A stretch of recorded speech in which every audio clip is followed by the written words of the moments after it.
Welcome back. The South African Police Service has told MPs how it's managing the national lockdown. Officers have been accused of being heavy-handed. Ronald Masinda monitored that online presentation. He joins us now live from Cape Town. So the police minister seems pretty pleased with what they've achieved so far.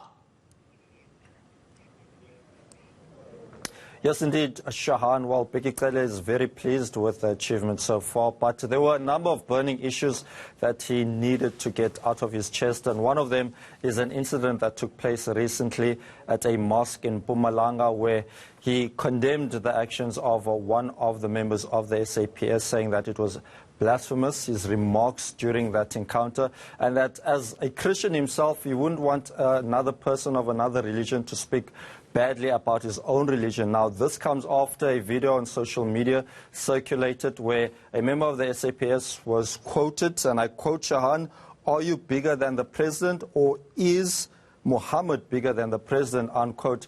And that has received a widespread condemnation, including Bheki Cele, and that officer and all those officers that were there are under investigation.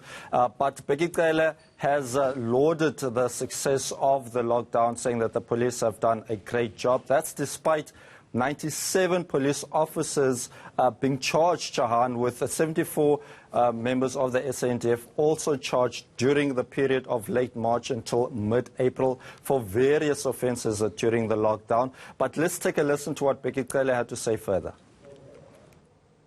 We are not apologizing for arresting people that were in the church there. We're not, because they broke the law. They broke the law, so they had to be arrested. Well, there was another thing that you said the police got there with the boots, with the shoes. Unfortunately, people who went there to pray and breaking the law converted the church to the crime scene. Police went to the crime scene, not to the church. And much to the unhappiness of many South Africans, Cele has further supported the government's decision to continue not selling alcohol during this period. What's he saying? Well, he says that this has certainly proved to be a masterstroke in the efforts of fighting crime during the lockdown. He says that we've seen a reduction in violent crimes, and he attributes this mainly to people being intoxicated, using alcohol. And he also says that if you look through the Easter holidays, there's been a massive reduction in road accidents, also blaming some of those causes in the past due to people being under the influence. And he also says, Shahan, that the importance now is for the health sector to ease the pressure, because a lot of the people who are in hospital are people who are either with stab wounds or been shot, and mainly attributing those factors to alcohol. And he also said that during this period last year, there was quite a high rate of gender-based violence. Around 8,000 cases were reported to the police. This year, though, from last year compared to last year, there's been under 3,000 reported incidents of gender-based violence. So that's around a 64% decrease. So he's really lauded these efforts in trying to curb crime, saying that the non-sale of alcohol has really helped police in fighting crime.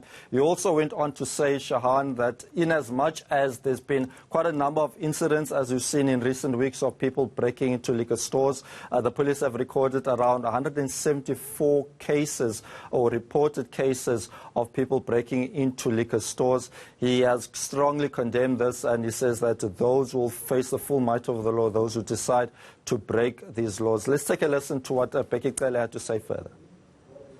There are no people that they suffer from serious injuries out of the abuse of alcohol, like people that are shot, like people that are stabbed, like people that get injured on the car crashes. So that non-availability of alcohol has opened hospitals to do exactly what they're supposed to do.